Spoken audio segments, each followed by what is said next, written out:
여러분의 역사 완성자 이산입니다.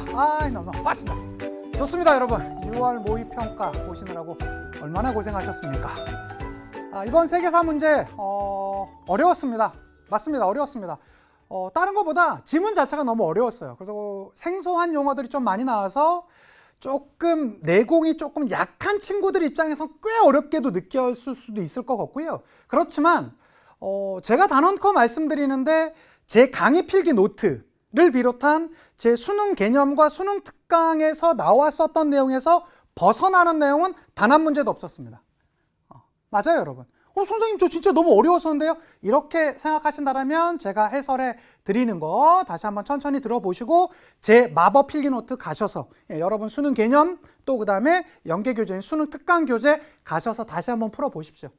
그러면 정말로 와 진짜였네 이런 생각이 드실 겁니다. 물론 전체적인 총평에 대해서는 제가 총평 강의를 따로 찍어서 올려드렸죠. 그거 아마 대부분 다 보고 오셨을 텐데 이번 시험 문제는 뭐 연도적인 것들이 조금 약화된 반면 이 개별 난이도에 대한 이 지문에 대한 난도가 상당히 좀 올라갔습니다. 그거에 대해서 조금 잘 대비를 해주셨으면 좋겠다라는 말씀 먼저 드리고요. 뿐만 아니라 한 지도라든가 어떤 사건의 전체적인 시기적인 감각을 읽는 거 그게 되게 좀 중요한 것 같아요. 지금 아마 이 얘기를 들으시면서 뭔가 제대로 딱 느낌이 안 오는 친구들은 해설 강의를 끝까지 다 잘 들어주시면 이런 말씀을 하셨던 거구나 라는 게 느낌이 오실 겁니다. 좋습니다. 우리 1번 문제부터 바로 한번 들어보도록 하겠습니다. 1번 문제입니다. 가 문명에 대한 설명으로 옳은 것은 전체적으로 이번 이 세계사 이 6월 모평 문제가 좀 어려웠지만 1번 문제는 어렵진 않았어요. 뭐 다 어려웠던 건 아닙니다, 여러분. 몇몇 난이도가 좀 어려웠었던 거니까 그건 가겠고요. 언제나 뭐 전형적으로 나오던 1번 문제가 나왔습니다. 이번 특별전에서는 나일강 유역의 왕가의 계곡에서 출토된 투탕카멘의 유물을 만나볼 수 있습니다. 그의 미라를 보관했던 황금관, 영혼의 불면에 염원을 담고 있는 장신구 등을 통해 가 문명의 세계를 경험해 보세요. 가 문명 어떤 문명이겠습니까? 당연히 이집트 문명이 되겠습니다. 뭐 나일강 나왔고요. 미라 나왔습니다. 뭐 이집트 문명 더 어렵게 갈 것도 없고요. 그냥 바로 들어가 보도록 하겠습니다. 1번 사자의 설을 제작하였다. 뭐 더 말할 것도 없겠죠. 당연히 1번 이집트 문명의 정답은 1번 사자의 서가 되겠고요. 함무라비 법전이 편찬되었었다. 어디겠습니까? 메소포타미아 문명이 되겠고요. 3번입니다. 파르테논 신전을 건립하였다. 리스리스 그리스 문명이 되겠습니다. 갑골의 전복의 내용을 기록하였다. 뭐 중국 문명 내지는 황하 문명 하셔도 되지만 더 정확히 가보자면 철, 갑, 상어 그래서 상나라에 있었던 그런 내용들이다 라는 거 어렵지 않게 찾아가실 수 있을 것 같아요. 5번입니다. 하라파와 모헨조다로를 건설하였다. 뭐 인도 문명 하셔도 되고요. 그 중에서도 인도 문명 중에서도 인더스 문명이 해당됩니다. 하라파, 모헨조다로 등의 상당히 앞선 문명이 거기에 있었다라는 거 우리 찾아가실 수 있겠습니다. 1번 문제의 정답은 1번이었습니다. 자, 이번 문제가 조금 6월 모평 문제가 난도가 조금 올라갔었다는 이유가 뭐냐면요. 먼저 중국사 문제가 많이 나오진 않았지만 과거에 나왔었던 중국 왕조 문제보단 조금 어렵게 나왔습니다. 예를 들어 과거에는 뭐 진나라라든가 한나라 이렇게 그냥 그 왕조에 대한 설명 요거 찾아가면 되는 거잖아요. 뭐 잠시 뒤에 그 풀어볼 뭐 당나라 같은 경우도 왕조를 물어보긴 했었지만 과거보다 확실히 난도를 좀 올렸어요. 대표적인 게 2번 같은 문제예요. 가에서 다 왕조에 대한 설명으로 옳은 것이라고 하는데 여러분 요거 제가 강의 중에 분명히 말씀드렸습니다. 특히 송, 요, 금, 서하 제 강의 필기 노트에도 다 나와 있고요. 수업 중에도 요 지도에 대해서 요게 대략 몇 세기 정도다? 12세기 정도 돼요. 대략. 그럼 12세기라는 근거가 필요하겠죠? 뭐 이게 고려가 있어서 고려는 굳이 따지자면 10에서 14세기까지 있었던 나라잖아요. 그래서 요걸로는 찾기가 쉽지 않고 요걸로 보셔야 돼요. 보자면 이쪽 황하강 유역 일대가 만주 지역 일대까지 전부 다 나오고 있어요. 여기선 가, 나, 다라고 나와 있지만 나를 먼저 찾는 게 중요합니다. 나가 어떤 나라죠? 여진족이 세운 금나라예요. 요거 포인트 잡아주셔야 돼요. 금나라예요. 자, 그러면 금나라에 밀려가지고 화북지대를 넘겨주고, 즉 칼펑이라는 정말로 이 북송시대의 대규모 어마어마한 도시였었던 그 칼펑을 넘겨주고 다시 밑에 항저우로 천도를 해왔었던 다라는 나라가 있죠. 여기서 이 다라는 나라가 송인데, 송도 그냥 송이 아니라 여기 앞에 뭘 붙여주면 더 확실할까요? 남을 붙여주면 되죠. 남송. 그러면 이 남송의 수도는 어디? 이만 내지는 항저우라는 거 찾아가실 수 있습니다. 그러면 요게 대략 12세기의 형세이기 때문에 요 안쪽에 있는 가는 서하임을 알 수 있어요. 그렇죠? 정리가 됐습니다. 요거 여러분 우리가 그동안 많이 풀었었던 중국의 일반 왕조 문제보다는 어려웠던 문제예요. 요러한 문제들도 물론 요거는 이번 6월 모평 문제 중에선 어려운 축에도 안 들어. 다른 것들이 조금 있긴 하지만 그럼에도 불구하고 만만치 않은 문제이긴 했습니다. 그거 한번 봐주셨으면 좋겠고, 자 그러면 한번 정리해 볼게요. 가는 서하고요. 나는 금이고요. 다는 남송이 되겠습니다. 됐죠?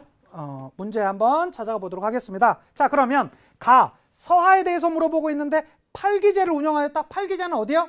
예, 후금, 즉 청나라가 되겠죠. 1번은 아니고요. 2번입니다. 나는, 그러니까 요 문제가 조금 아마 요거 2번 책한 친구들 은근히 있을지도 몰라. 왜 그러냐? 가가 하니까 보통 이게 가가 2개, 뭐 나가 2개 이런 형태로 나오잖아요. 근데 바로 나로 바뀌었는데 탕구투족이 세웠대요. 탕구투족이 세운 것은 나가 아니라 어디죠? 가입니다. 서하예요. 예, 요것도 아니죠. 되셨죠? 자, 그 다음에 다입니다. 자, 구품중정제를 시행하였다. 구품중정제는 이 송나라 때가 아니라 어떤 때죠, 여러분? 예, 위진 남북조 시대가 되겠습니다. 위진 남북조 시대 3에서 6세기에 시행되었었던 것을 우리는 구품중정제라고 합니다. 이 구품중정제 기억해 두시고요. 자, 4번입니다. 가나는 고유문자를 제작하였다. 여러분 제 강의 필기 노트에도 분명히 나와 있습니다. 서하, 금, 요 등은 그 이민족들은 각각의 고유 문자가 다 있다. 서하는 서하 문자 있고, 금나라는 여진 문자 있고, 요나라는 거란 문자가 있다. 제 강의 필기 노트 보세요. 있나 없나? 진짜 다 나와 있습니다. 고유 문자. 그러니까 당연히 서하와 금에는 고유 문자가 있죠. 정답 4번이었어요. 5번. 나와 다는 전연의 맹약을 맺었다. 근데 여기서 다는 맞죠? 다는. 그런데 이 전연의 맹약은 송나라와 어디와 맺은 거죠?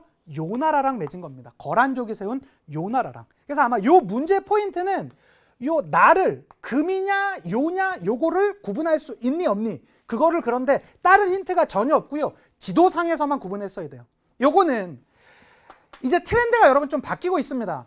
최근 3, 4년 전까지만 하더라도 세계사는요 아주 어려운 연표 문제가 나왔었어요. 한두 문제씩. 근데 이번에는요 연표 문제가 안 나왔어요. 거의 안 나오다시피 했어요. 그러니까 대략의 시기를 물어보는 문제가 나왔지 연도를 디테일하게 묻는 건 사실 이번에 안 나왔거든. 근데 이게 바뀌고 있다는 거야. 작년 수능부터, 물론 그 전에 작년 9월 모평부터 약간의 이런 지도상으로 내는 흐름이 오더니 수능에 그렇게 나왔고요. 이번 6월 모평에도 이어졌어요. 아마 제가 단언코 말씀드리는데 이번 수능에서도 이 패턴이 그대로 이어질 것 같습니다. 여러분 요거 패턴 기억하셔야 돼요. 이제 아마 지도를 가지고 나라라든가 대략의 시기를 캐치해내는 그러한 문제가 보일 것 같습니다. 작년에 그것도 킬러 문제였잖아요. 그래서 요거 여러분 이 패턴이 지금 이 전체적인 트렌드가 좀 바뀌고 있어요. 그거 여러분이 좀 이해해 주셔야 됩니다. 그래서 2번의 정답은 4번이었습니다. 기억해 두시면 좋겠고, 3번으로 넘어가겠습니다. 3번은 뭐 그렇게 어려운 문제는 아니었어요. 좀 전형적인 문제였었고요. 자, 밑줄 친 그에 대한 설명으로 오는 걸 찾으랍니다. 그는 밀비리우스 다리 전투에서 막센티우스에게 대승을 얻었다. 이런 인물들 우리 뭐 여기 지명 이거 알아야 됩니까? 몰라도 전혀 문제 없어요. 어쨌든 지금 글을 찾는 겁니다. 제국의 안정을 위해서 니키누스와 다음 내용을 합의했답니다. 이제부터가 중요하겠죠. 크리스트 교도와 다른 종교 신봉자들은 모두 자신의 종교를 믿을 권한을 가질 것이다. 이건 뭐예요? 크리스트교에게도 신앙의 자유를 인정해준, 크리스트교를 국가가, 제국이 공식적으로 인정해준 바로 그거잖아요. 이게 뭐죠? 밀라노 칙령이잖아.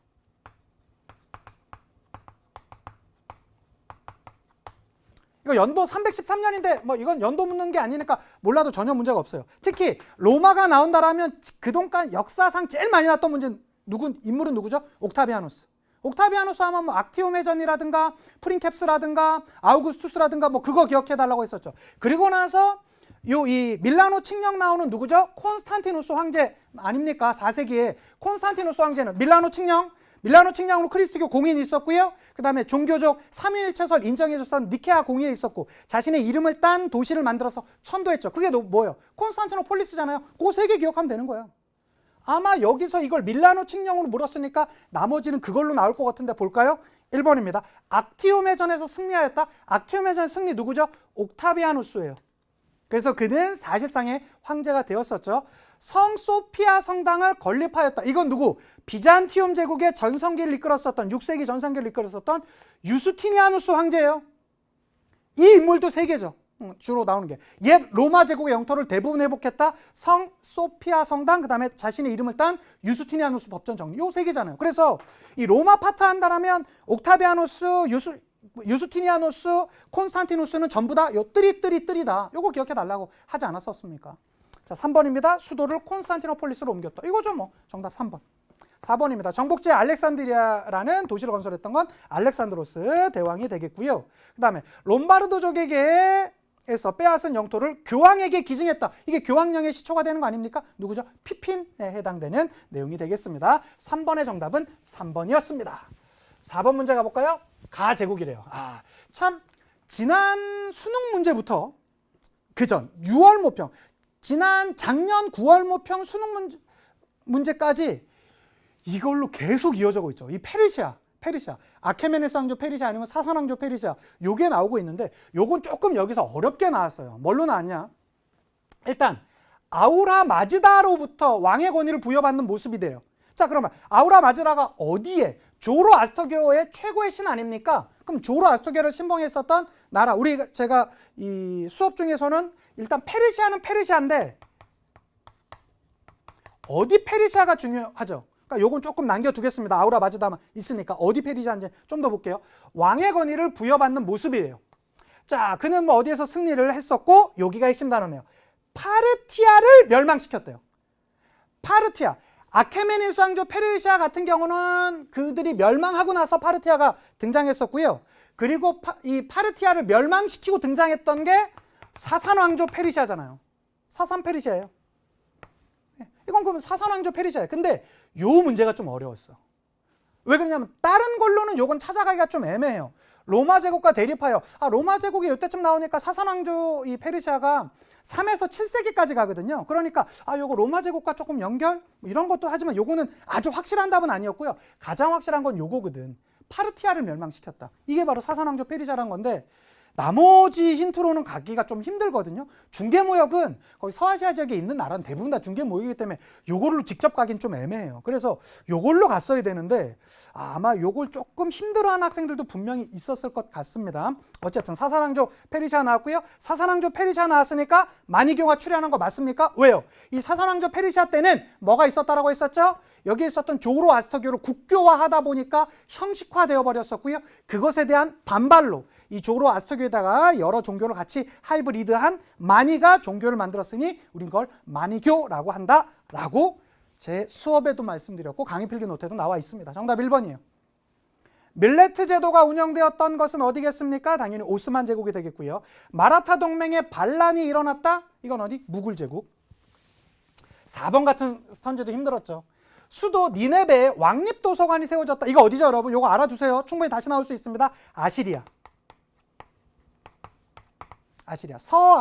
이 서아시아 지역을 최초로 통일했던 나라 바로 이 아시리아가 되겠습니다. 그 다음에 수사와 사르디스를 잇는 왕의 길을 건설하였다. 이거는 페르시아는 페르시아인데 어느 페르시아? 그렇죠. 앞에 있었던 페르시아 아케메네스 왕조 페르시아가 되겠습니다. 되셨죠? 4번의 정답은 1번이었습니다. 넘어갈게요. 5번 문제 가보도록 하겠습니다. 자, 5번 가볼게요. 가 국왕에 대한 설명으로 옳은 것은 나왔습니다. 이슬람 세력이 키프로스 섬을 점령했답니다. 뭐 키프로스 섬 우리 몰라도 돼요. 그냥 넘어갈게요. 점령하고 서쪽으로 세력을 확장하자 가는 교황 베네치아 제노바 등과 신성동맹 군대를 조직하여, 여기가 핵심이군요. 레판토에서 그들을 격퇴했대요.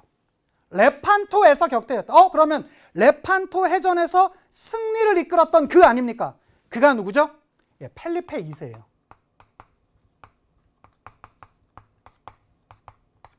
우리가 소위 말하는 무적함대를 이끌었던 펠리페 2세예요. 근데 요거에서 찾아갔어야 돼. 레판토에서. 예, 그들을 격퇴했대요. 자, 이를 계기로 종교적 사명감에 고취된 가는 자신의 성령 네덜란드의 가톨릭 강요 정책, 요것도 제가 수업 시간에 말씀드렸을 겁니다. 레판토 해전과 함께 가톨릭 강요로 인해서 이것이 에스파냐의 당시 식민지였었던 네덜란드가 독립운동을 하게 되는 가장 큰 계기가 되었다. 그 내용 그대로 나와 있는 것이죠. 자, 펠리페 2세가 되겠습니다. 콜베르를 등용하여 중상주의 정책을 펼쳤다. 맞습니까? 요건 누구죠? 루이 14세가 되겠고요. 낭트 칙령을 반포하여 종교 갈등을 완화시켰다. 누구죠? 낭트 칙령 나왔으면 바로 앙리 4세. 영국 원정에서 엘리자베스 1세에게 패배하게 되면서 그 주도권을 영국에 넘겨주게 되죠. 바로 이 펠리페 2세의 주요 내용이 맞겠습니다. 정답 3번이 되겠고요. 자, 오스트리아와의 전쟁에서 슐레지엔을 차지했던 것은 프리드리 2세 같은 인물이 되겠고, 스웨덴과의 북방전쟁을 통해 발트해를 진출했던 건 러시아의 군주 바로 누구? 표트르 대제가 되겠습니다. 자, 여러분 이제부터입니다. 6번, 7번 문제. 요 문제가 이번에 특히 이 각국사 파트가 많이 나왔잖아요. 그 중에서도 6번, 7번 문제가 제가 볼 땐 참 이 메인 문제들 같거든요. 한번 보도록 하겠습니다. 가 왕조의 문화에 대한 설명으로 옳은 걸 찾으래요. 알렉산드로스, 우리가 알고 있는 알렉산더 대왕, 알렉산드로스 대왕의 사망 이후 그의 부하였던 셀레우코스 1세, 여러분 이런 인물 몰라도 됩니다. 몰라도 돼요. 코스가 페르시아 왕을 자처하며, 여기가 핵심이야. 인더스강 유역을 침입했고요. 그는 펀자브 지방이 어디냐면 지금의 인더스강 유역 일대예요. 인더스강 유역 일대라는 게 뭐냐면 여러분 이거죠. 보시면 인도 지도가 이렇게 있지 않습니까? 요게 인더스강이고 요게 겐지스강이라고 한다라면 펀자브 지방이라는 게 여기 언저리를 얘기하는 거예요. 여기 언저리, 여기 언저리입니다. 자, 가볼게요. 펀자브 지방을 거점으로 영토 팽창을 시도했다라고 하고요. 자, 인도 북부를 차지하고 있던 가의 저항에 가로막혔대요. 자, 결국 셀레우코스 1세는 가와 평화협정을 맺어 펀자브 지방 및 아프가니스탄의 일부 등을 양도하고 친선 관계를 유지하기 위해 사절단을 파탈리푸트라에 파견하였다. 요거 제가 예전에 수도 한번 정리해드릴 때 한번 해드린 적도 있긴 한데 사실 이 단어로 찾아가기 쉽지 않았어. 중요한 건, 자, 알렉산드로스 대왕은 불꽃처럼 살다가 33살에 죽었죠. 그게 활동했던 때가 언제죠? BC 4세기경이에요. 그러니까 그가 죽었다고 해서 그의 부하니까 세기가 바뀌진 않았겠죠? 그럼 BC 4세기경에 그의 역할로 인해서 요 언저리, 지금의 인도 서부 지역 여기 요 펀자브 지방 일대까지 막 티격태격을 하다가 결과적으로는 친선 관계를 유지했다는 내용이잖아요. 그러면 여기서 말하는 왕조는요, 여러분 어느 나라 왕조가 나와야 되냐면 인도 지역의 왕조가 나와야 돼. 자, 인도의 왕조 여러분 기억합니까? 한 이틀 정도 굶어서 고기 뷔페집을 처음 갔을 때 바로 우리 그 마음 기억하십니까? 그것들을 어떻게 저 고기들을 막 구워버리고 싶다, 굽다. 근데 더 이상 굴 게 없자 무라두 굴까? 요게 이제 인도사 끝나는 거 아니에요. 그렇죠? 그래서 마우리아 왕조, 쿠시안 왕조, 굽타 왕조, 그 다음에 가즈니 구르 이런 왕조들이 있다가 델리 술탄 나왔다가 무굴 제국 이렇게 나오는 것인데, 이렇게 포인트 크게 4개로 봐주시면 되는 것인데, 여기에선 지금 여기 최초 BC 4세기경이라니까 바로 마우리아 왕조입니다.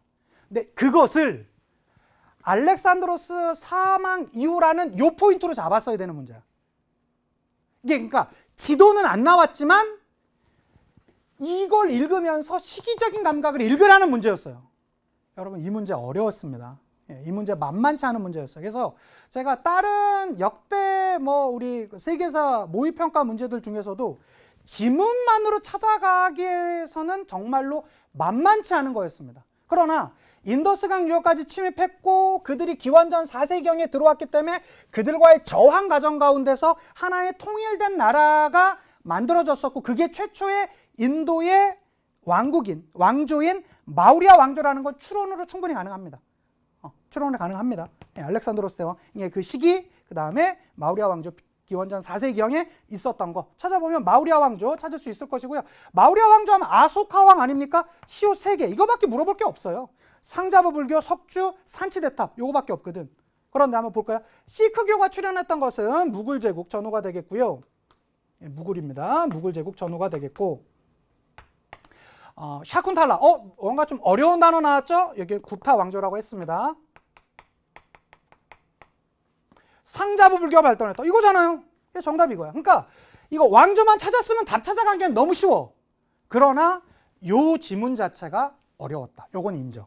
요거 만만치 않은 문제였습니다. 만만치 않은 문제였습니다. 근데 여러분 여기 나오는 요 문제의 패턴, 특히 요 인도와 서아시아 지방 요 문제 패턴이 작년 9월 모평부터 계속 나오고 있는 패턴이기 때문에 우리 얼마든지 좀 찾아갈 수 있었어요. 제가 수업 중간에도 이번 수능 개념, 수능 특강 찍을 때도 여러 번 말씀드렸었고 요 지도상에서 우리가 시기적 찾는 거 이런 것도 꼭 봐주셔야 된다. 그래서 이번 문제는 여러분 처음에 풀 땐 되게 어려워. 근데 다시 한번 풀고 쭉 보잖아요. 솔직히 못 풀 만한 문제는 전혀 없어. 진짜요. 진짜요. 쿠투브 미나르 당연히 델리 술탄 왕조가 되겠고요. 간다라 양식의 불상이 제작된다. 쿠션 왕조 아닙니까? 그래서 정답은 3번인데 6번의 요 지문 어려웠던 건 인정이지만 그래도 못 풀 문제는 아니었다. 충분히 찾아가실 수 있을 문제였습니다. 자, 거기에다가 7번 문제가 나왔습니다. 7번 문제 여러분, 오스만 제국 제 강의 찍어놓은 게 있으니까 여러분이 찾아가서 보세요. 완쌤 그냥 괜히 강의 찍어놓고 제가 수업했죠. 나 그렇게 안 살아요. 여러분 제가 가서 한번 보세요. 제 강의 수능 개념 강의 가서 보시면 만약에 오스만 문제가 올해 어떤 문제가 느낌이 나올 거냐, 주요 인물 3명이 있다. 메흐메트 2세라는 인물 내지는 셀림 1세, 맘루크 왕족 정복했었던 셀림 1세 아니면 최전성기를 이끌었었다라고 하는 술레이만 1세, 이 3명의 인물 문제가 나올 가능성이 매우 높아 보인다. 앞으로 오스만 문제가 그러니까 제국 문제가 워낙에 나왔기 때문에 과거보다 이제는 좀 연표 문제가 조금 약화될 것 같으면 개별 인물 문제들이 조금 더 각광을 받을 것 같아서 이 3명의 인물들은 반드시 잘 정리해 달라라고 말씀드렸었어요. 자, 가볼게요. 자, 가술탄이랍니다. 에 대한 설명 옳은 걸 찾으래요. 가는 선대 술탄들이 공포한 법령을 정비하고 법전을 편찬하여 입법자로 불렸대요.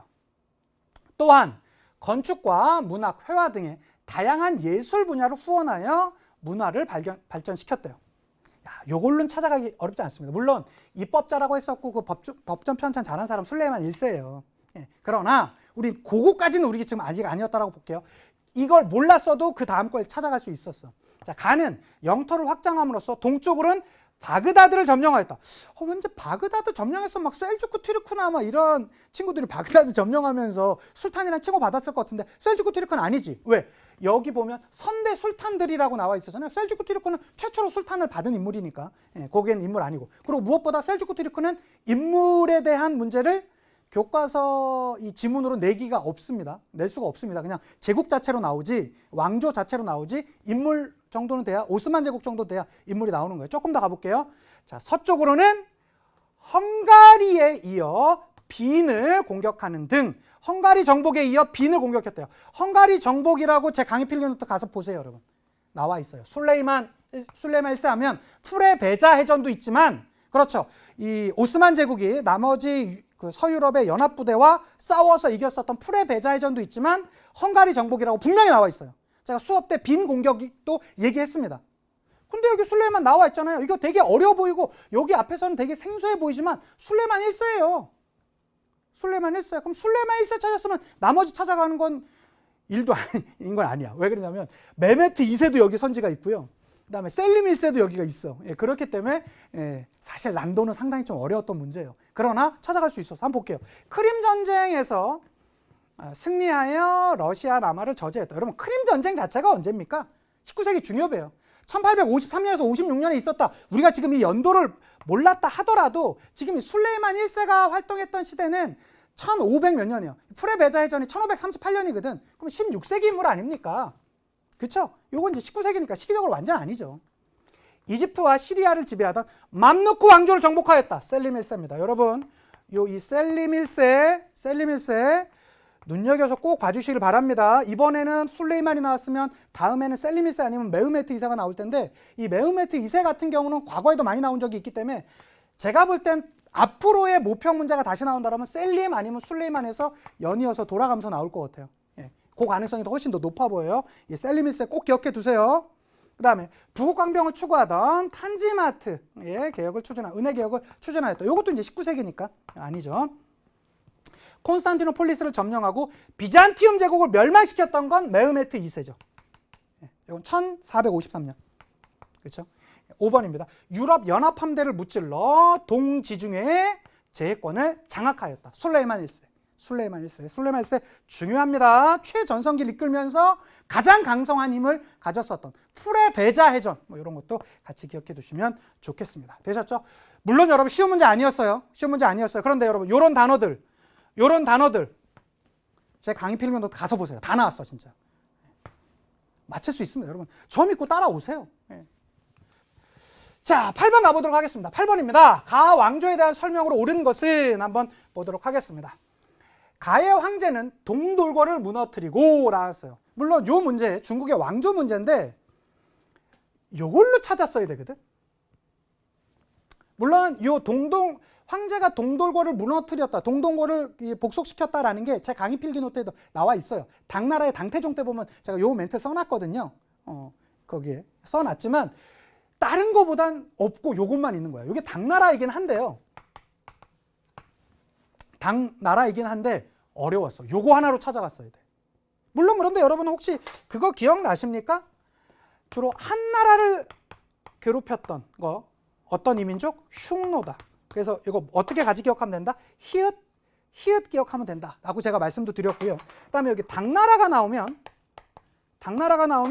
여기에 있는 이 자음들을 조금 눈여겨봐 달라고 했었죠. 그래서 이 디귿과 관련돼서 누가 나온다? 돌궐이 나올 거고, 그 다음에 이 디귿과 가장 비슷한 자음 토번이 나올 거고, 그 다음에 여기 이응과 가장 비슷한 거 위그르가 나올 거다. 그래서 이 돌궐, 토번, 위그르 이러한 이민족들은 당나라 때다. 이것도 제가 당나라 할 때 분명히 수업했었습니다. 자, 그러면 여기에서 돌궐 나왔으니까 그냥 돌궐에 나와 있는 중국 왕조 당나라 이렇게 갔어도 되는 거야. 물론 이것도 제가 다 설명을 해드리고 써드리긴 했지만, 자 가볼게요. 근데 나머지에선 찾아내기가 쉽지 않아.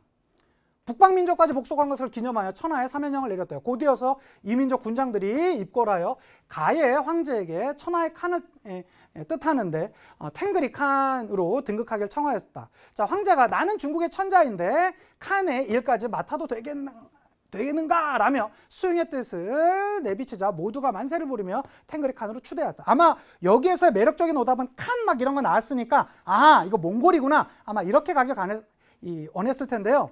그거는 여러분이 딱 출제자들의 이 파놓은 함정에 제대로 빠져주신 거고요. 이 칸이라는 단어는 과거부터 원래 썼었습니다. 당시 특히 이민족들, 특히 유목민족들 입장에서는 최고의 부적장을 칸이라고 과거부터 써왔었습니다. 그러니까 이건 당나라로 풀어주셨어야 되는 거예요. 자, 당나라로 푼다면 1번입니다. 두 차례에 걸쳐 일본을 침공하였다. 아마 1번으로 체크한 친구들 많을 거예요. 이게 바로 몽골 내지는 원나라잖아요. 그렇죠? 아마 1번으로 체크한 친구들 많을 텐데 1번이 아닙니다. 2번 가볼게요. 인도양에 정화의 함대를 파견하였다. 자, 정화의 함대를 파견하였다. 명나라가 되겠죠? 명나라의 영락제가 되겠고요. 자, 3번입니다. 러시아와 네르친스크 조약을 체결하였다. 이거 어디죠? 청나라. 청나라 중에서도 네르친스크 조약 나오면 누구? 강희제 기억해 두시고요. 자, 4번입니다. 이슬람 세력과의 탈라스 전투. 탈라스, 아바스라고 해서 아바스와 당, 좀 자음도 비슷하죠. 그래서 당나라랑 아바스 왕조랑 붙었었던 것이 바로 이 탈라스 전투가 벌어졌었다. 여기서 누가 이깁니까? 아바스가 이기죠. 그러면서 이 이슬람 세력이 훨씬 더 무역의 주도권을 가져가게 되었던 것이 바로 당나라 때 있었던 사건입니다. 자, 5번입니다. 흉노 견제를 위해 대월지와 동맹을 추구했다. 이거 어디죠? 당연히 한나라죠. 누구? 장건 파견하여서 이 월지랑 하기 원했었으나 그게 이제 제대로 되진 않았었죠. 자, 좋습니다. 가볼게요. 9번 문제 바로 가봅니다. 가 인물에 대한 설명으로 옳은 것을 찾으랍니다. 의회파 지도자 가에 대해서 말해보자. 뭐 9번 같은 문제는 사실 어려운 문제는 아니었습니다. 워낙에 많이 나왔던 문제이기도 하고 찾아가기는 어렵지 않았는데, 자, 왕당파와의 내전에서 승리하고 찰스 1세를 처형했대요. 공화정 수립에 기여했지. 자, 집권 후에는 의회를 해산하고 청교도주의에 입각한 독재 정치. 자, 의회 해산하고 청교도주의에 입각한 독재 정치로 국민들의 반발을 사기도 했다라고 하고 있습니다. 바로 누구겠습니까? 로멜 크로멜이라고 해주셔도 되지만, 자, 우리가 이게 영국 혁명과 관련된 거 아닙니까? 영국 혁명 되면 어떻게 되죠? 맞습니다. 불찰이 큽니다. 찰스, 그게 바로 제 이름이에요. 이거 기억하십니까? 자, 그래서 찰제. 그래서 제임스 1세, 찰스 1세, 크로멜, 찰스 2세, 제임스 2세, 그 이후에는 메리와 윌리엄의 공동왕, 앤여왕, 그 다음에 뭐 조지 1세, 뭐 이렇게 쭉 이어지는 거 아니겠습니까? 그래서 요 흐름으로 가는 것인데, 여기 보면 찰스 1세를 처형하고 라고 나왔으니까 여기는 뭐 크로멜 찾아가기는 크게 어렵진 않았었습니다. 자, 크로멜과 관련된 거 가보도록 할까요? 항해법을 공포하였다. 바로 이거죠. 뭐 정답 1번 항해법. 사실 이거의 목적은 어디에 중개무역에 타격을 주기 위해서, 네덜란드 중개무역에 타격을 주기 위해서 공포했던 것이 바로 이 항해법이 되겠고요. 파리꼬민을 진압하였다. 파리꼬민은 여러분 나폴레옹 3세 이후에, 나폴레옹 3세 이후에 나오는 거 아닙니까? 그래서 요건 시기적으로 전혀 맞지 않고 이건 또 프랑스 겁니다. 자, 대륙봉쇄령을 선포했던 것은 누구죠? 나폴레옹. 테르미노르 반동으로 실각하였다. 테르미노르 반동 나오면 누구? 피를 부르는 사나이 로베스피에르가 되겠죠. 심사법과 인신보호법 제정을 주도했다. 심사법, 인신보호법이 바로 찰스 2세 때 제정되잖아요. 그래서 이 크로멜과는 전혀 상관이 없겠습니다. 9번의 정답은 1번이었습니다.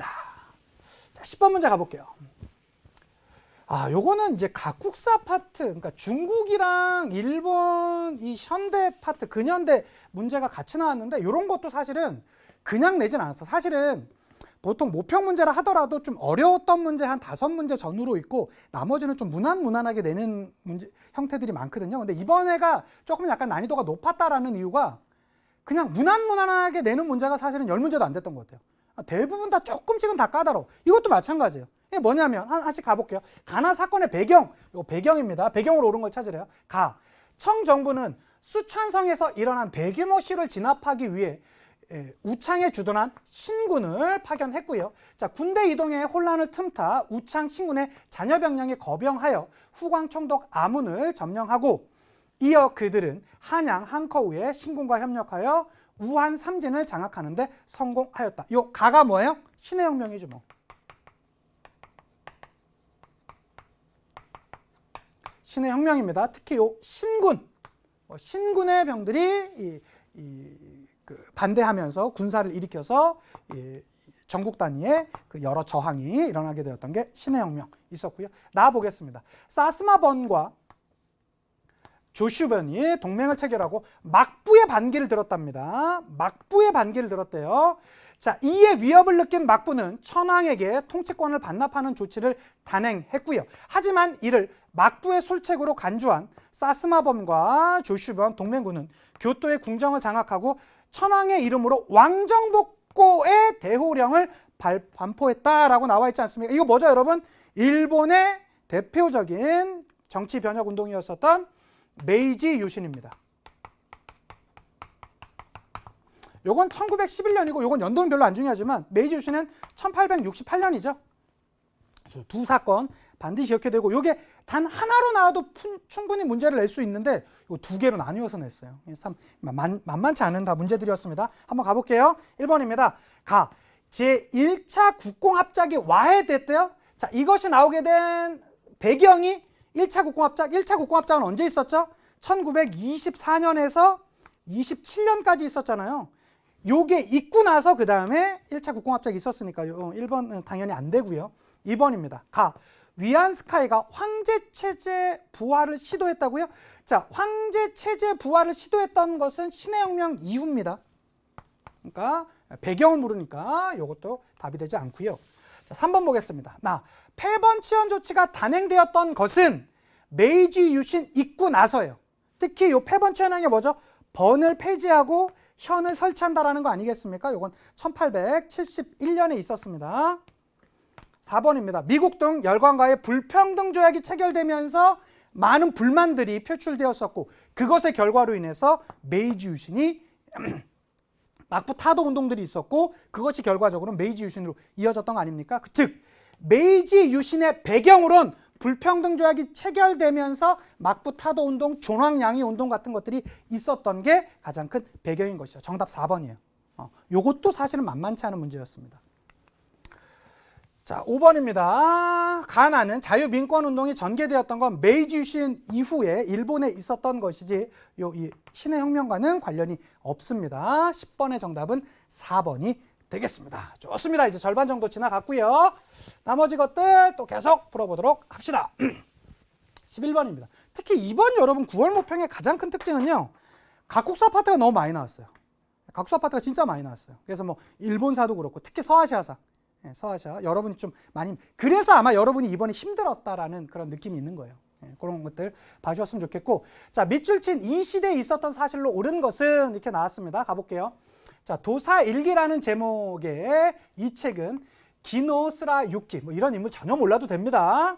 그러니까 도사 지역에 임기를 마치고 귀경하는 여정을 기술했답니다. 저자는 송별장면, 해상의 여행의 괴로움, 수도 여기가 핵심이네. 수도 헤이안큐의 변화된 모습 등을 가나 문자로 섬세하게 했었고요. 생활 모습이 담긴 와카도 다수에 포함되어 있다라고 합니다. 자, 중요한 건 헤이안큐를 수도로 했던 시대, 헤이안 시대가 되겠죠. 특히 이 헤이안 시대랑 많이 구분되는 거 기억나십니까? 나 노래해, 나 노래해. 그래서 나라 시대, 헤이안 시대 있고요. 그 다음에 막부 시대로죠. 유송한 넌 역시 가, 무가 뛰어난 애야. 기억나십니까? 그렇죠. 이렇게 해서 가막부라 막부, 무로마치 막부, 에도 막부 이렇게 이어진 거 아니에요? 나 노래해, 넌 역시 가, 무가 뛰어난 애야. 요거 꼭 기억해 두셨으면 좋겠고요. 자, 특히 이 헤이안 시대가 메인이 되었으니까 헤이안 시대로 가보도록 하겠습니다. 자, 헤이안 시대엔 자, 도다이사가 창건되었던 건 나라 시대죠. 견당사 파견이 중단되었다. 그래서 헤이안 시대 때는 견당사 파견이 중지되면서 나만 아는 나 중심의 문화가 나오게 되었으니 우린 그것을 뭐라고 국풍문화라고 하고 국풍문화 중에서 대표적인 건 뭐가 있죠? 가와 겐지 이야기 가와 기억하십니까? 그래서 국풍문화 대표적인 게 겐지 이야기 거기다가 가나 와카 등등이 나타나는 게 바로 이 헤이안 시대다라고 말씀드렸었죠. 자, 견당사 파견 중지되었다. 헤이안 시대 맞습니다. 정답은 2번이 되겠고요. 자, 3번입니다. 다이카 개신이 단행되었던 것은 나라 시대보다도 이전입니다. 나라 시대는 8세기 초예요. 710년인데 부터 시작인데 다이카 개신은 7세기 중엽입니다. 645년이에요. 이거 아니고 명과 가만 무역이 이루어졌던 건 명 무로마치 가맙 미음 요게 바로 명과 가만 무역을 했던 건 무로마치 막부가 되겠고요. 산킨 고타이 제도가 실시되었던 건 에도 막부가 되겠습니다. 그래서 11번의 정답은 2번이 되겠습니다. 12번 가보도록 할게요. 12번 보시면 가나 황제에 대한 설명으로 옳은 것은 이렇게 나왔습니다. 그러니까 요 문제 같은 경우도 그래요. 이게 중국사 문제인데 힌트도 확실하진 않은데 황제를 둘이나 물어봐. 그러니까 이게 이번 문제가 좀 학생들이 어려웠다라는 친구. 그러니까 어차피 세계에서 아주 잘하는 친구들은 사실은 오히려 지문이 어렵게 나오는 쉽게 나오는 점수 차이가 크게 없어요. 그런데 조금 내가 이 뿌리가 약한 친구들 있죠. 뿌리가 약한 친구들 입장에서는 이렇게 지문이 조금만 어려워지면 이게 정답률이 쭉 떨어지거든. 그래서 우리는 그런 거를 좀 이제 좀 잘 대비를 해 두셔야 되겠습니다. 가볼게요. 가나 황제에 대한 설명을 옳은 걸 찾아랍니다. 가볼게요. 가가 거병할 때 휘하의 장수들에게 천하를 평정하는 계책을 물었대요. 자, 이선장 이런 인물로 모르겠죠. 이선장이 답하길 나 또한 평민 출신으로 도량이 넓고 사람의 능력에 따라 알맞게 등용하여 진이 멸망한 지 5년 내에 천하를 재통일했대요. 아하, 그럼 나는 누구죠? 나는 진 다음에 등장했었던, 나 같은 경우 진 다음에 등장했었던 한을 세웠던 한고조입니다. 한고조, 유방이라고 하죠. 볼게요. 자, 그가 행한 바를 따른다면 이에 부족함이 없을 겁니다 라고 했대요. 자, 가가 황제가 된 후에는 나가 개국공신인 한신을 처형했던 것처럼 제상 호유용을 주살하고, 여기가 핵심이네요. 제상직을 폐지했다. 제상직을 폐지했다. 끝까지 잘 읽었어야지. 끝까지 잘 읽었어요. 자, 그러면 나는 누굽니까? 가는 누굽니까? 제상직을 폐지한 적어도 한나라 이후의 황제. 누구예요? 명태조지 뭐. 주원장. 그러니까 가는 명태조, 나는 한고조예요. 예. 그래서 요것도 뭐 시기가 원래는 그 한고조가 먼저 있고 그 다음에 명태조잖아요. 예. 그걸 또 업기도 했고, 예. 어쨌든 가는 명태조, 나는 한고조가 되겠습니다. 가보도록 할게요. 자, 1번입니다. 가는 육유를 반포하였다. 자, 명태조, 즉 주원장, 홍무제라고도 하죠. 그가 육유 반포했습니까? 그렇죠. 정답 1번이네요. 예. 요것만 제대로 찾았으면 이거 찾아가기 어렵진 않았어요. 자, 2번 보겠습니다. 가는 군기처를 설치했다. 이거 누구죠? 청해 옹정제입니다. 자, 3번 보겠습니다. 나는 한고조 부병제를 싣잖아. 부병제는 보통 어디? 뭐 수라든가 당나라, 이것과 함께 그 땅을 나눠주는 균전제와 함께 같이 가게 되는 군사제도가 바로 이 부병제 아니에요? 예, 그것은 뭐 한고조랑은 전혀 상관없고요. 자, 4번 보겠습니다. 나는 내각 대학사를 두었던 건 명나라의 누구죠? 예, 영락제입니다. 예, 한고조랑은 전혀 상관이 없고요. 자, 가나는 과거제에 전시를 추가했다라고 하는데 전시를 추가했던 건 송나라 때예요. 송나라 때죠. 그러니까 나는 한고조니까 송나라랑 뭐 1000년이 넘게 차이 납니다. 그래서 그것은 9번. 그래서 사실은 이런 12번 같은 문제가 왜 어렵냐? 일단 한고조 찾아가는 것도 요 정도. 그 다음에 제상직 폐지 요걸로만 또 가를 찾았어야 되니까 만만한 게 아니었어요. 예, 만만한 게 아니었어요. 그러나 천천히 다 읽다 보면 찾아갈 수 있고, 요 찾아가는 거에서 하나씩 빼가다 보면 뭐 교과서에 벗어나는 지문은 안 나왔기 때문에 충분히 갈 수 있었으나, 우리가 그동안 풀어왔었던 습관대로 막 학생들 막 빨리빨리 문제 풀잖아요. 그냥 첫 문장 읽고 이게 풀어버리고, 이번 모평 문제는 그렇게는 풀릴 수 없는 문제들이 좀 많았다. 그 중에 또 대표적인 게 바로 12번 같은 문제도 거기에 속한다라는 거 봐주셨으면 좋겠습니다. 좋습니다. 13번으로 넘어가 보도록 하겠습니다. 13번 볼게요. 13번 보시면 가왕조에 대한 설명으로 옳은 것은 나왔습니다. 이 13번 문제가 또 어려웠던 문제거든. 볼게요. 이 투그릴 베그, 이 인물이 셀주크 테르크 인물인데, 이 투그릴 베그라는 인물이 그 기존의 기출 문제에 있어요. 그렇기 때문에 저는 좀 뭐 찾아갈 때 뭐 찾아갔겠구나 했는데, 만약에 그걸 다 기억하지 못하고 있는 학생들이라면 이 문제 진짜 어려웠을 수 있는 문제였습니다. 한번 가볼게요. 단단아카 전투에서, 이런 전투 몰라도 됩니다. 가즈니 왕조의 군대를 격퇴하여, 이런 몰라도 돼요. 자, 호라산 일대를 장악한 한편 이란 방면으로 세력을 확장했답니다. 이스파한도 점령했대요. 이스파한. 자, 또한 그는 가의 알카임 1세의 요청에 따라, 요게 핵심이군요. 바그다드에 입성하여, 바그다드에 입성했대요. 바그다드는 어디의 수도죠? 아바스 왕조의 수도. 아바스 바그다드 기억나지 않습니까? 자, 즉 바그다드에 입성했다라는 것은 이 시대가 이 아바스 왕조 일대라는 걸 얘기하고요. 어쨌든 입성하여 부하이 왕조를 축출하고 칼리프를 보호했대요. 칼리프란 이슬람 세계의 이 정교 일진, 그러니까 종교적이자 정치적 최고의 실권자를 바로 칼리프라고 하는데, 칼리프를 보호했대요. 즉 그러니까 이 투그릴 베그라는 인물이 이끌었었던 요 시대는, 벌써 요 나라는 뭐 어떤 왕조인지 지금은 잘 확실히 모르겠으나 이 나라는 일단 이슬람교를 바탕으로 하고 있다. 요게 핵심이죠. 그리고 어디를 장악했다? 바그다드를 장악했다. 바그다드에 입성했다. 뭐 장악이라고 보셔줬습니다. 바그다드를 장악했다. 좀 더 가볼게요. 이후 투그레베그는 알카임 1세에게서 술탄이라는 칭호를 부여받았고 이슬람 세계의 실질적 지배자로 자리 잡았다. 특히 요 술탄이란 칭호를 지배받았던 이슬람교를 바탕으로 했었으며 바그다드를 점령했었던 바로 그 왕조, 어떤 왕조입니까? 셀주쿠 튀르크가 되겠습니다.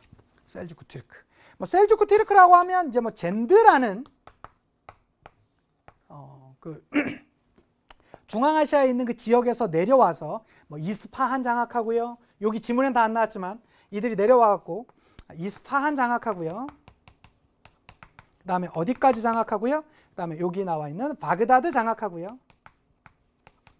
하나 더 나와줘야 되겠죠? 원래 사실은 셀주쿠 튀르크 하면 언제나 많이 나오는 거 어디요? 예루살렘까지 장악합니다. 자, 예루살렘까지 장악하게 되면서 크리스트교와 이슬람교 간의 이 성지, 마찰이 생기게 되었었고 이것으로 결과적으로는 십자군 전쟁의 주요 원인이 바로 이 셀주쿠 튀르크잖아요. 그러다가 이들은 11세기에서 13세기까지 있었거든요. 최종적으로 몽골 제국에게 멸망. 요게 포인트인데 요것도 아마 모르는 친구들이 좀 있었을지 모르겠어요. 한번 가볼게요. 사마르칸트를 수도로 삼았던 건 어디요? 티무르. 이거 어떻게 기억하시면 되죠? 티무르, 사마르칸트. 티무르, 사마르칸트. 요거 기억해 두시면 되겠고요. 데브시르메 제도를 시행했다. 데브시르메 제도는 어디요? 오스만 제국. 특히 뭐 소년 크리스트교단이라고 해가지고 크리스트교 이 소년들을 데리고 와서 개종시켜서 결과적으로는 이들이 술탄의 친위부대가 바로 여기에서 만들어지게 되었었죠.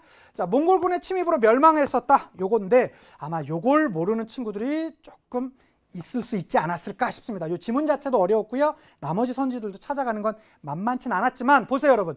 몽골군의 침입으로 멸망했다라는 게 제 강의 필기 노트에 써 있나 안 써 있나? 써 있어요. 정확해요. 그래서 정답은 3번이 되겠습니다. 4번 보겠습니다. 이스마일 1세기에 수립되었던 건 사파비 왕조입니다. 이 용어들이 좀 많이 낯선 용어들이 좀 많죠. 이베리아 반도까지 영토를 확장하였다라고 하는데 이베리아 반도까지 갔던 건 없습니다, 여러분. 특히 이슬람권에서 이베리아 반도와 관련된 것은 일단 우마이야 그리고 후우마이야예요. 후우마이야 나오면 어디 코르도바 같은 거, 코후비즈마 막 이런 걸로 제가 뭐 유치하게 수업했었잖아요. 코후비즈마 있고, 자 우마이야 왕조 우마이야 다마스쿠스 있지 않습니까? 이제 다마스쿠스를 수도로 했었던 이 우마이야 왕조와 후우마이야 왕조가 이베리아 반도에 영향력을 갖고 있었던 이슬람 왕조다라는 거. 그러면 선생님 아바스 왕조는 이베리아 반도 못 갔습니까? 못 갔어요. 그 영향력이 거기까지 못 갔습니다. 특히 이베리아 반도 장악하고 우마이야 왕조 때 어디까지? 이 유럽 세계까지, 이 서유럽 세계까지 넘어가려다가 못 넘어갔던 게 투르뿌아띠의 전투. 투르뿌아띠의 전투. 그래서 소는 투뿔이 맛있다. 투르뿌아띠에 그것도 제가 말씀드렸었죠. 어쨌든 요 파트가 나오면 그동안은 제일 많이 나왔던 문제의 패턴은 뭐였었냐면 아바스 왕조와 우마이야 왕조를 비교하는 거였었어요. 그래서 아바스 바그다드, 우마이야 다마스쿠스 이런 것만 비교해도 얼마만큼 아바스 왕조는 탈라스 전투 있었고 우마이야 왕조는 투르뿌아띠의 전투 있었으니까 그냥 그것만 해도 우리 대충 다 됐었는데 그거보다는 확실히 많이 올라갔죠. 근데 여러분 찾아보십시오. 바그다드에 입성하여 부하의 왕조를 축출하고 술탄이란 칭호를 받았다라는 기출문제가 있는지 없는지 있습니다. 만약에 여러분들이 이 문제를 풀면서 완전히 새롭게 느꼈다라는 친구들이 있다라면 기출문제에 대한 분석이 아직은 완벽하지 않은 거예요. 그래서 그런 것들을 조금 더 대비해 주시면 좋겠고요. 자, 14번 문제 가보도록 합시다. 그러니까 이번 6월 모평의 특징은요. 어쨌든 지문을 끝까지 읽어야 돼. 그런 문제들이 많아요. 14번 문제도 마찬가지입니다. 한번 볼게요. 자, 가혁명에 대한 설명을 옳은 걸 찾으랍니다. 이 그림 봐서는 전혀 모르겠죠. 볼게요. 그림은 국민의 헌법 제정 요구를 군부의 의지에 맡고 있는 프로이센의 국왕 프리드리히 윌헬름 4세를 풍자한 것이래요.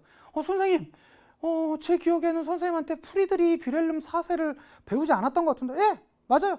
제 수업 때 안 했어요. 근데 이 인물 몰라도 문제 푸는 전혀 이상이 없어요. 조금 더 가볼게요. 파리의 중하층 시민과 노동자의 선거권 확대 요구로 일어난 가의 영향으로 독일 지역에서도 정치 개혁을 원하는 국민들의 국민적 열망이 고조되었대요. 그래서 프리드리히 빌헬름 4세는 여기가 핵심 단어잖아요. 루이 필리프를 폐위시킨 가의 파장이 자신의 나라도 미칠 것을 두려워했다라고 나와 있습니다. 그러면 여기 나오는 프리드리히 빌헬름 4세 이런 인물 전혀 모르는 게 상관이 없고 요 가 혁명을 알아야 될 거 아닙니까? 가 혁명은 뭐죠? 바로 루이 필리프를 폐위시킨 가. 그럼 루이 필리프가 쫓겨난 한때 시민의 왕으로까지 추앙받았었던 루이 필리프가 쫓김을 받게 되었었던 바로 그 사건 뭡니까? 2월 혁명이에요. 내가 그래서 여기 2월 혁명이라고만 써드리면 이거 학생들이 헷갈려 한다고. 이 2월 혁명은 뭐랑 비교해봐서 알아두셔야 되죠? 7월 혁명과 비교해서 알아두셔야 되죠. 7월 혁명은 1830년에 있었고요. 그 다음에 2월 혁명은 1848년에 있었습니다. 이건 연도가 중요한 게 아니라 7 플러스 3은 요 0이니까 3으로 봐야 되겠죠. 요래도 10이고 1848년이니까 8 플러스 2도 요것도 10이다. 그래서 요렇게 그냥 알아두시면 도움이 된다라고 말씀드렸고요. 이 두 개를 나누는 요 두 혁명을 나누는 가장 대표적인 건 뭐예요? 루이 필리프가 왕이 된 건 7월 혁명. 루이 필리프가 쫓겨난 건 2월 혁명이죠. 되셨습니까? 그래서 이 사건 1848년도에 2월 혁명을 얘기하고 있는 것이고 이것을 찾아갈 수 있는 가장 확실한 것은 루이 필리프를 폐위시킨 가라고 나와 있으니까 가는 바로 1848년도에 2월 혁명이다. 이거죠. 어려운 문제였습니다. 이것도 만만한 문제는 아니었어요. 딱 요 단어 하나로 찾아갔어야 되는 거거든. 자, 보겠습니다. 그리스 독립의 배경이 되었다. 그리스는요, 여러분 이미 1829년도에 됐습니다. 다 이미 독립이 됐어요. 이것은 자유주의, 민족주의 운동 과정 가운데 된 것이고, 특히 이 1848년도 2월 혁명의 영향으로 인해서 어떻게 돼요? 빈 체제가 몰락하잖아요. 그래서 오스트리아에도 3월 혁명 나오게 되면서 메테르니히가 실각당하고, 그 다음에 독일 같은 데서는 프로이센에서는 프랑크푸르트 국민의회가 중심이 되었고 통일운동 벌이고요. 이탈리아도 막 이제 통일운동을 본격화하고 이게 바로 이 2월 혁명의 영향이잖아요. 자, 데카프리스트의 봉기를 촉발시켰다. 요거가 최근에 나온 적이 있죠. 예, 작년이랑 재작년에 자유주의 운동하면서 19세기 초에 나오는데 이건 1825년입니다. 그때는 연도적 개념으로 나왔었는데 지금은 연도적 개념을 묻는 문제는 아니에요. 자, 3번입니다. 신성 로마 제국의 해체로 이어졌다. 신성 로마 제국은 누가 해체시키죠? 나폴레옹에 의해서 해체됩니다. 그러니까 요 사건이 나오려면 같은 프랑스니까 요 사건이 나오려면 어떻게? 나폴레옹은 한참 전이죠. 여러분, 나폴레옹은 이쯤 있어요. 나폴레옹이 있고 나폴레옹이 쫓겨나요. 예, 쫓겨나고 나서 다시 왕정 복고가 왔었었고 그 왕정 복고에서 막 샤를 10세 이런 인물들이 막 잘 못하게 되자 샤를 10세 내쫓고 루이 필리프를 왕으로 앉혔던 게 7월 혁명이고 그리고 그가 한 18년 정도 왕을 했었는데 점점점 보수화되면서 시민들을 탄압하고 막 뇌물을 받아먹는 괴물처럼 이렇게 묘사되니까 또 민중들이 봉기를 일으켜서 그를 내쫓았던 게 바로 2월 혁명이잖아요. 자, 이것으로 인해서 대통령이 됐던 인물이 루이 나폴레옹이고 그가 또 황제가 되잖아요. 나폴레옹의 후광 효과로. 그거까지 기억해 두셔야 되겠죠. 어쨌든 3번 신성 로마 제국의 해체랑은 전혀 관련이 없고요. 메테르니히가 실각하는 계기가 되었다. 선지는 쉽게 나왔네요. 정답 바로 4번 봐주시면 좋겠습니다. 그래서 요 내용은 오스트리아 3월 혁명으로 이렇게 표현할 수도 있습니다. 어쨌든 메테르니히가 중심이 되었었던 빈 체제가 무너지게 되는 가장 최대의 계기가 바로 요 프랑스에서 있었던 1848년도의 2월 혁명. 이것으로 인해서 메테르니히가 실각. 이렇게 표현할 수도 있고요. 오스트리아 3월 혁명. 이렇게도 표현할 수 있습니다. 자, 5번입니다. 까르보나리당 결성에 영향을 주었다라고 하는데 까르보나리당은요. 바로 이탈리아 통일운동의 중심이 되었었던 그 이제 체제인데 이것은 2월 혁명 이미 이전에 완성이 돼 있었습니다. 전혀 관련 없겠고요. 14번의 정답은 4번이었습니다. 자, 15번으로 가보도록 하겠습니다. 15번 보도록 할게요. 15번 보시면 각 국가에 대한 설명으로 옳은 것은 한번 보도록 하겠습니다. 제국주의자 세셜 로즈 동상을 즉각 철거하라. 우리 학교 건물 앞에 세셜 로즈의 동상이 있다. 많은 학우들이 그의 막대한 재산에 기부하여 그를 막대한 재산을 기부하여 로즈 장학금을 만든 자랑스러운 동문으로 여긴다. 하지만 우리는 그의 부가 아프리카 식민 수탈의 결과물이란 사실을 알아야 한다. 여기 핵심 단어겠죠? 이집트와 남아프리카 연방을 잇는 가의 식민 정책을 주도했던 이가 바로 세실 로즈였다. 케이프타운 대학에 있던 그의 동상은 이미 철거되었다. 이제 우리 학교에서도 그의 동상이 사라져야 한다라고 해서 세실 로즈 동상 철거를 위한 모임이라고 나와 있습니다. 자, 뭐 세실 로즈 자체도 제가 이 제국주의 파트할 때 말씀을 드렸었고요. 뭐 그걸 몰랐다 하더라도 이집트와 남아프리카 연방을 잇는 거.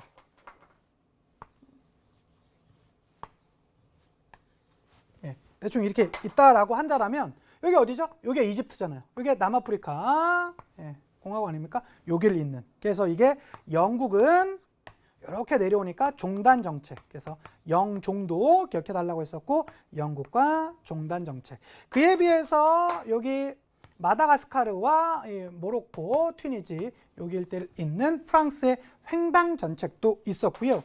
자, 뿐만 아니라 여기 차지하고 있었던 모로코를 어디가 이젠 자꾸 들어와요?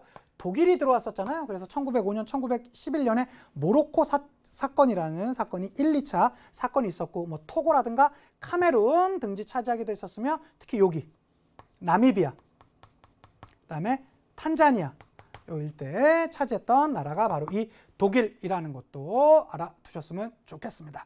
그래서 이 영국. 근데 요거에 이제 이따가 시험 문제 보시면 아시겠지만 이것뿐만 아니라 아프리카에 있는 이 제국주의 정책뿐만 아니라 이제 모두 같이 좀 확대시키면서 나오냐면 아시아 문제까지 확대시키면서 나왔거든요. 그래서 여러분 제가 이 세계사는 시사적인 영향이 꽤 많이 받는다라고 여러 번 말씀드렸었습니다. 그런데 그래서 저는 여기 수에즈 운하가 얼마 전 사고가 있어서 했기 때문에 수에즈 운하가 한번 이 6월 모평에 나오지 않을까 했었었는데 어쨌든 그 수에즈 운하를 장악했었던 영국을 약간 빗대어서 나왔었고요. 그 다음에 최근에도 그 민주화 이 시위가 한참인 미얀마 문제 있지 않습니까? 미얀마 문제가 어떻게든 좀 나올 것 같다라고 제가 뭐 수능 특강이든 또 나머지 강의에서도 꾸준히 말씀드렸었는데 그런 형태로 나왔더라고요. 한번 답지 한번 보도록 할게요. 콩고를 식민지배하였다 나오는데 콩고 어디죠? 여기죠. 여기 내륙장. 여기 어디겠습니까? 예, 벨기에. 뭐 레오폴트 2세라는 인물 꼭 기억해 달라고 했었고 가장 그 아프리카 식민 지배 중에서도 가장 잔혹하게 식민 지배를 했었던 나라다. 미얀마를 식민지로 삼았다. 그래서 요렇게 옆으로 넘어가면 쭉 넘어가면 여기 이제 인도 나오고요. 요렇게 나오면서 요렇게 나오지 않습니까? 그랬을 때 여기 요 인도와 인도 넘어서 나오는 동남아시아 국가 여기 어디죠? 여기가 미얀마잖아요. 예, 미얀마. 그래서 저는 세계사는 여러분 다른 과목보다 확실히 좀 약간 시사적인 게 그러니까 시사적인 게 아주 어려운 교과서에 없는 시사가 나오진 않고요. 시사적인 거 영향을 받아서 그것을 교과서적 근거로 내죠. 대표적인 거 저는 그래서 제가 미얀마 문제가 어떻게든 나올 것 같다라고 여러 번 말씀을 드렸었는데 이런 형태로 나오더라고요. 미얀마를 식민 지배를 했던 나라가 어떤 나라입니까? 인도를 넘어서 왔었던 바로 영국이죠. 그래서 제가 아마 그 제국주의 파트 말씀드릴 때도 여러 번 말씀드렸었지만 이 지금의 미얀마의 그 많은 문제의 바로 그 시발점이 어디였다? 바로 그 영국의 이 잘못된 이 제국주의 정책의 이 결과적으로 21세기가 돼 있는 지금까지도 이 땅에 살고 있는 사람들이 피해를 보고 있다라는 말씀 드렸었습니다. 그래서 정답은 2번이 되겠고요. 3번입니다. 인도 차이나 연방을 수립하였다. 인도 차이나 연방은 어디죠? 프랑스가 되겠습니다. 4번입니다. 헤레르족의 봉기를 진압하였다. 나 노래해? 그래서 이 나미비아 일대에서 헤레르족 봉기 여기 있었다라고 하지 않았었습니까? 여기에 바로 독일이 되겠고요.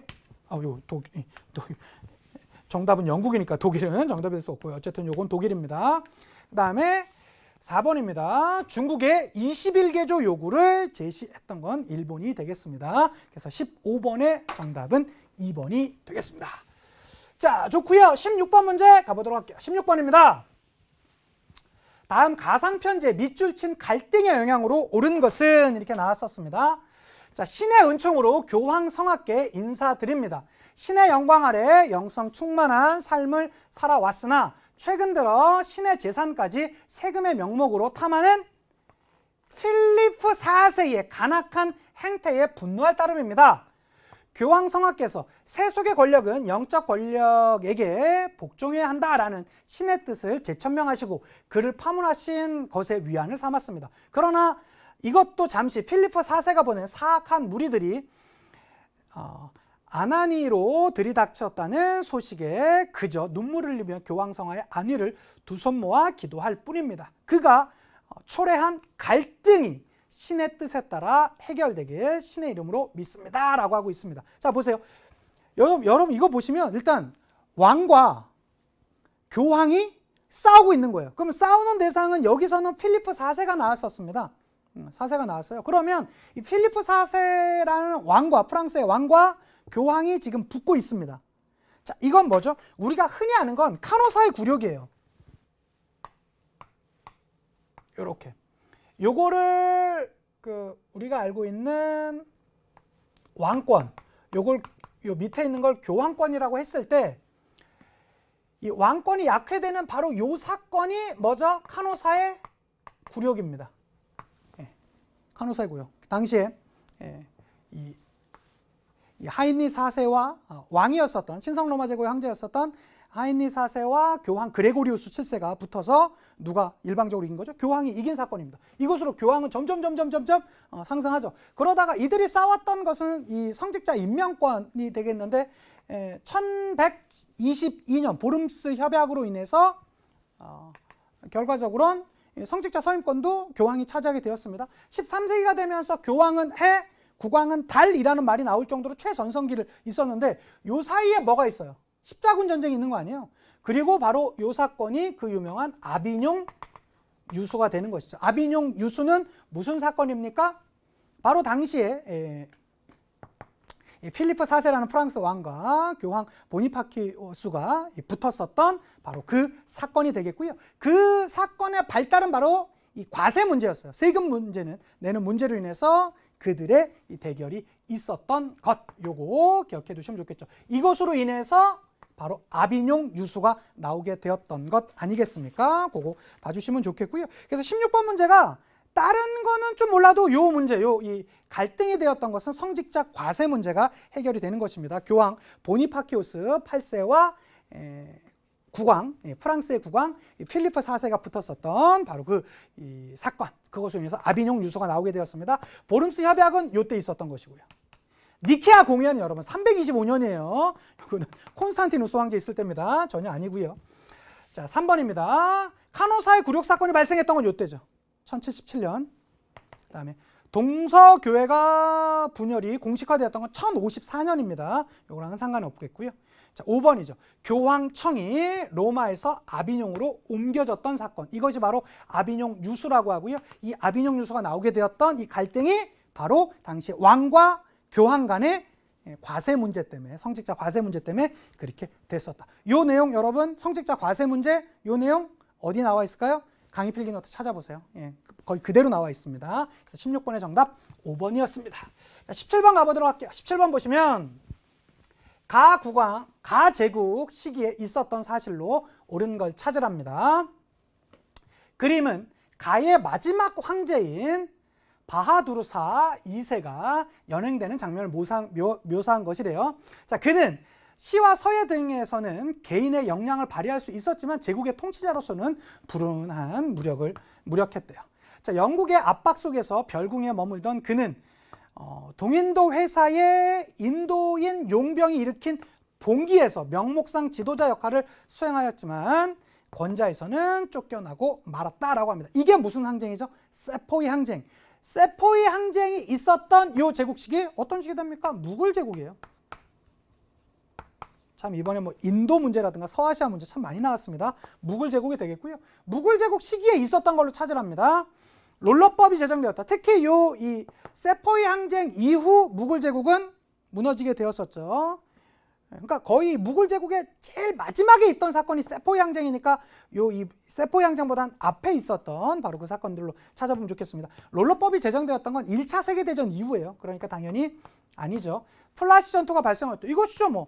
이 세포 양제는 정확히 100년 전에 있었던 게 플라시 전투. 인도라는 이 땅을 두고 어디와 어디가 영국과 프랑스가 바로 붙었었던 바로 그 사건 아니겠습니까? 거기서 누가 이기죠? 예, 영국이 이기게 되면서 이 벵골 지역의 통치권과 동인도 회사를 통한 간접적인 통치가 이루어졌었던 것이 이 내용이 되겠죠. 그러니까 정답은 당연히 2번이고요. 자, 인도 국민회의가 결성되었던 건 무굴 제국 이후입니다. 이게 1885년이니까 그 이후고요. 에프탈이 북인도를 침입했고 결과적으로는 에프탈의 침입에 의해서 멸망되었었던 것은 굽타 왕조가 되겠습니다. 그리고 여러분 하나 더 알아주세요. 에프탈의 침입은 6세기입니다. 자, 이 에프탈의 침입으로 굽타 왕조가 약해지다가 결과적으로는 멸망하거든요. 즉, 이 굽타 왕조는 4에서 6세기까지 있었었는데 그러다 보니까 이슬람과는 관련이 없다. 요게 포인트라고 말씀드렸습니다. 꼭 기억해 두시면 좋겠고요. 아이바크가 델리를 점령하였다. 이게 바로 델리 술탄 왕조가 등장했던 13세기의 모습을 보여주는 것이겠죠. 무굴 제국과는 관련이 없습니다. 그래서 17번의 정답은 여기 나와 있는 2번이었고요. 자, 18번으로 가보도록 하겠습니다. 18번. 18번. 요 문제도 어려웠어요. 이 지문이 어려웠거든. 한번 볼게요. 각 국가에 대한 설명을 옳은 걸 찾으랍니다. 가볼게요. 제1조. 독일 제국, 오스트리아 헝가리 제국, 불가리아 왕국, 오스만 제국으로 구성된 동맹국 측은 그러니까 독일, 오스트리아 헝가리 제국, 불가리아 왕국, 오스트리아 제국은 구성된 동맹국 측은 가와의 전쟁이 종식되었음을 선언한대요. 동맹국 측과 그러니까 결과적으로는 삼국 협상과 삼국 동맹의 대결 아니었습니까? 그러면 이 동맹국 측이라는 것은 동맹국 측과 전쟁이 종식, 더 이상 너네랑 전쟁 안 할게! 라고 하게 되는 전쟁을 빠져나가는 거 아닙니까? 그러면 동맹국 측이라고 나와 있으니까 이것은 1차 세계대전이고요. 1차 세계대전에서 동맹국 측, 사실 동맹국이라는 표현보단 여기서 독일 제국 했으면 아마 학생들이 찾기가 편했을 거야. 요 나머지 선지 내용들이 있어서 아마 더 힘들었지 모르겠지만 독일과 1차 세계대전 중에 더 이상 전쟁을 안 하기로 했던 나라, 어떤 나라죠? 맞아요. 러시아예요. 혹시 여러분 요 조약까지 아실까? 좀 말이 어렵죠. 브레스트-리토프스크 조약. 말이 어렵습니다. 브레스트-리토프스크 조약으로 인해서 1918년 초에 러시아가 전쟁에서 빠지게 되었습니다. 좀 더 가볼까요? 가는 과거 영토의 일부에 더 이상 주권을 행사할 수 없다. 새로이 결성된 국경선은 첨부한 지도에 표시되어 있다. 이 국경선의 정확한 위치는 추후 독일 제국 주도의 위원회가 논의해서 결정할 것이다. 이 내용으로는 별로 찾아갈 게 없습니다. 중요한 건 여기 요 가가 러시아라는 거야. 근데 사실 요거 찾기가 만만치 않았어요. 만만치. 브레스트-리토프스크 조약까지 찾았으면 더 완벽하고. 근데 요거만 찾았으면 나머지는 쉽게 갈 수 있었지. 자, 뉴딜 정책을 추진했던 건 당연히 미국이 되겠죠. 이 대공황에 대한 여파를 줄여내기 위해서 뉴딜 정책이 있었고요. 에티오피아를 침공했었던 것은 이탈리아입니다. 추축국 동맹에 참여하였다. 이 추축국이라는 말 자체는 여러분 어디입니까? 2차 세계대전을 얘기하는 것이죠. 자, 2차 세계대전이고 이 추축국이 들어간다라는 것은 결과적으로 독일, 일본, 이탈리아 이 정도가 되겠습니다. 신경제정책을 실시했던 게 바로 러시아 아닙니까? 정답 4번이죠. 그렇지만 만만치 않은 문제였습니다. 북대서양 조약기구, 그러니까 2차 세계대전 이후 공산권에 대한 이 저항으로 자유진영에서 만들었던 군사적 동맹체가 나토, 즉 북대서양 조약기구잖아요. 이게 작년 수능에 나왔잖아요. 어렵게. 그랬었는데 어쨌든 이 북대서양 조약기구에서 탈퇴했던 건 대표적인 나라 프랑스예요. 1966년에 결과적으로는 이게 핵무기 만드는 거에 대한 불만을 품고 영국과 미국에게 이제 독자적인 우리 노선으로 가겠다라고 하면서 탈퇴했던 게 대표적인 나라가 1966년도에 프랑스가 되겠습니다. 그게 결과적으로는 이 냉전의 완화를 하나의 또 배경이 되기도 했거든요. 그거까지 같이 기억해 두시고요. 그래서 18번의 정답은 4번이었습니다. 만만치 않은 문제였습니다. 19번입니다. 밑줄 친 공수 이후에 있었던 사실로 옳은 것만을 보기에서 고른 것은 이라고 합니다. 자, 그림은 독일 템벨호프 공항에서 군 수송기를 바라보는 시민들의 모습이래요. 자, 미국, 영국, 프랑스가 일방적으로 서독 지역에 새로운 화폐를 도입하자 소련은 이를 독일 분단을 위한 획책이라고 비난하면서 서베를린으로 통하는 도로와 철도 등을 차단했고요. 이에 맞서 미국을 비롯한 서방 측은 군 수송기를 서베를린의 물자에 공수하였다. 이 내용 여러분 뭐죠? 이거 1948년도에 있었던 베를린 봉쇄 사건이에요. 이게 무슨 말이냐? 이거 약간 지도적인 개념이 여러분 머릿속에 하나 있으셔야 되는데 독일이 이렇게 있다라고 해봅시다. 당시 독일은 이렇게 반으로 나뉘어져 있었어요. 이게 이제 뭐 서독과 동독이라고 한다면 이 동독에 있었던 대표적인 도시가 바로 베를린이에요. 베를린도 이렇게 나눠져 있었거든. 이렇게 이 지역은 소련이, 나머지 지역은 영국, 프랑스, 미국이 나눠서 했었었는데 이 지역을 하나로 합치려는 움직임이 보인다라고 소련에서 생각을 한 거예요. 그래서 이 지역으로 들어가는 도로라든가 뭐 많은 길들 이러한 것들을 철도 이런 것들을 막아버리니까 당시 미국을 비롯한 나라들이 여기 비행기로 이렇게 수송기로 가갖고 여기 공항에다가 이게 물건을 떨궈주는 이러한 형태. 이게 이제 베를린이 봉쇄되었던 바로 그 사건 1948년도에 이 베를린 봉쇄 사건이 되겠고요. 자, 이것으로 인해서 결과적으로는 이제 냉전 체제가 조금 더 이것으로 완벽하게 시작된 건 아니고 그 전부터 많은 일들이 있었지만 이것이 냉전이 시작되는 가장 대표적인 사건 중에 하나가 되겠습니다. 어쨌든 이건 1948년인데요. 얄타 회담이 개최되었다. 이것은 2차 세계대전 중이죠. 1945년 2월입니다. 아니고요. 대서양 헌장이 공표되었다. 대서양 헌장 1941년이에요. 2차 세계대전 중에 있었습니다. 니온도 아니고요. 디귿입니다. 닉슨 독트린이 발표되었다. 언제죠? 1969년입니다. 당연히 요거 이후니까 디귿은 들어가고요. 리을, 쿠바 미사일 위기가 일어났다. 1962년입니다. 그러니까 리을도 여기 해당되겠죠. 그러니까 리을 같은 쿠바 미사일 위기 같은 경우는 냉전의 격화의 대표적인 것이고 이 닉슨 독트린은 냉전을 완화라고 표현할 때 대표적으로 나오는 바로 그런 단어가 되겠습니다. 정답은 디귿과 리을, 그러니까 5번이 되겠습니다. 자, 오늘의 마지막 문제 풀고 마치도록 할게요. 자, 20번입니다. 밑줄 친 이 회의에 대한 설명으로 옳은 걸 찾으랍니다. 지도는 이 회의에 참가하기 위해 인도네시아에 모인 아시아, 아프리카 국가들을 표시한 것이래요. 자, 총 29개의 참가국들은 이 회의에서 주권과 영토 보전, 존중, 내정 불간섭, 강대국에 유리한 집단 안보 체제 배제, 국제 분쟁의 평화적 해결 등을 천명했다라고 나와 있고요. 결과적으로는 이거 인도네시아 어디에 모였죠? 반둥에 모였어요.